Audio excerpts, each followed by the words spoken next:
लेकिन सर ऐसे वो चीजों पे आए, प्रधानमंत्री मोदी द्वारा इस समय में सीधे मतलब बिना लाग लपेट के कह देना कि भारत इजराइल के साथ है। इसके बाद आज ऑस्ट्रेलिया ने भी कह दिया कि ऑस्ट्रेलिया इजराइल के साथ है, अमेरिका ने भी कह दिया कि हम इजराइल के साथ हैं। अब कुछ बच नहीं रह गया। ऐसे कंडीशन में भारत का स्टैंड दुनिया के लिए कितना चौंकाने वाला है। और यहां जो हमारी मानसिकता थी दोगला होने की, बहुत शर्म आती है कि हमने इजराइल के मामले में आज तक दोगले की भूमिका निभाई। इजराइल हमारे साथ दोस्ती का रिलेशन रखा, हमारे साथ हमेशा खड़ा रहा। आमतौर पे जिस चीज के लिए हम अभी आज गरियाते हैं इसे तुर्की को, कि जब मर रहा था, खाने को नहीं मिल रहा था, जब भूकंप आया था तो भारत ने मदद की थी, वो आज उसी एजेंडे पे चला गया। भारत के विपक्षी पार्टियों की इसमें चुप्पी, एकाएक सांप सूंघ क्यों गया इंडियन पॉलिटिशियनों को। जिहादियों पे बाद में आएंगे, पहले इंडियन पॉलिटिशियनों और दुनिया के लिए क्या मैसेज है मोदी का स्टैंड। नहीं, तो मोदी का स्टैंड तो मनीष जी कल ही हमने बात की थी, लेकिन आज विस्तार से बात करूं कि मोदी का स्टैंड, पहला संदेश तो देश के लिए है कि जरा देशवासी समझे और इसको इस बात पे गर्व करें कि मोदी का जो स्टैंड था, अटैक होने के घंटे भर के अंदर ही, मेरे ख्याल से घंटे 1.5 घंटा हुआ था, और मोदी ने बड़े स्पष्ट शब्दों में कहा था कि आतंकी हमला और हम पूरी दृढ़ता के साथ फिलीपींस के साथ खड़े हैं। मनीष जी ये जो इजराइल के साथ खड़े हैं, इजराइल के साथ, तो ये जो बयान था प्रधानमंत्री मोदी का, ये एक रंगबाज नेता का बयान था मनीष जी। सबसे खास बात है कि हर हिंदुस्तानी को गर्व होना चाहिए इस बयान पे कि प्रधानमंत्री मोदी ने इंतजार नहीं किया कि देखे अमेरिका क्या कहता है, रूस क्या कहता है और चीन क्या कहता है, फलाना।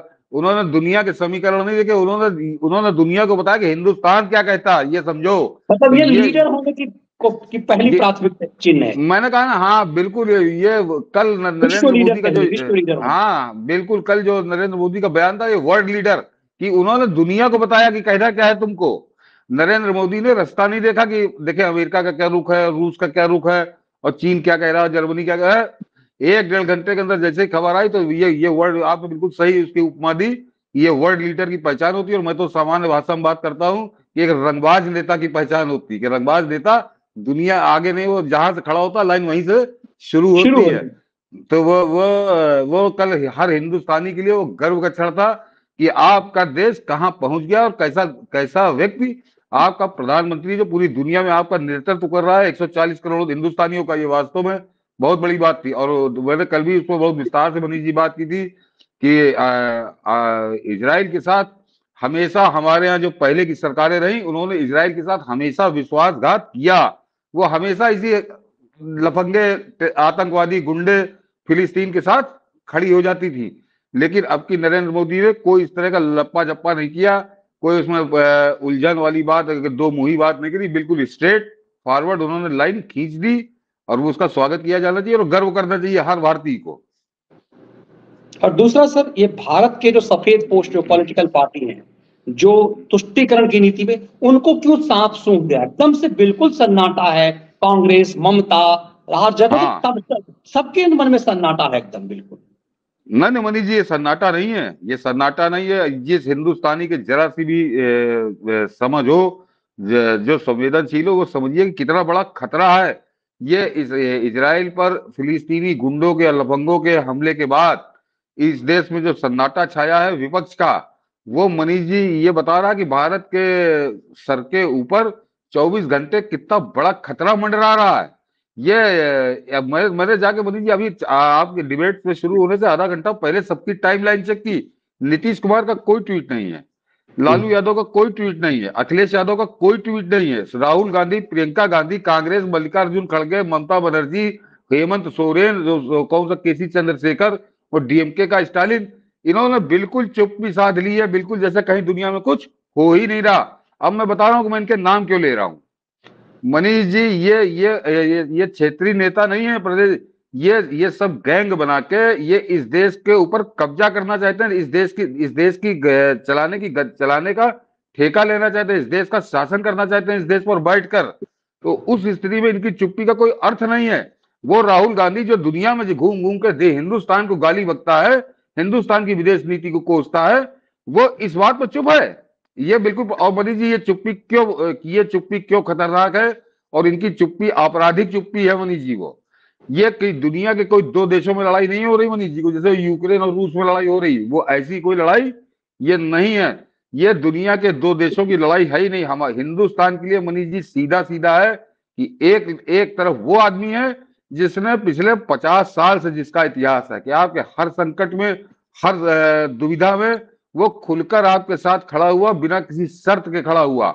उसका नाम है इजराइल। सन 71 का मैंने कल हिस्ट्री बताई थी, 71 से लेकर चाहे वो 1999 का कारगिल युद्ध हो, और आज भी जो हमारी सीमाओं पे जो ड्रोन दुश्मनों को धूल चटा रहे हैं, वो ड्रोन भी उसी की एक तरह से देन है। आप कृषि इमेज मनीष जी, उसको क्या कहते हैं, जो sprinkled one drop one crop, जो नरेंद्र मोदी ने नारा दिया था, वो टेक्निक हम इजराइल ने ही हमको दी है। तो इजराइल ने तो पिछले 50 साल से जहां आपकी जिस तरह से मदद कर सकता था उसने की, और उसकी लड़ाई किससे हो रही है?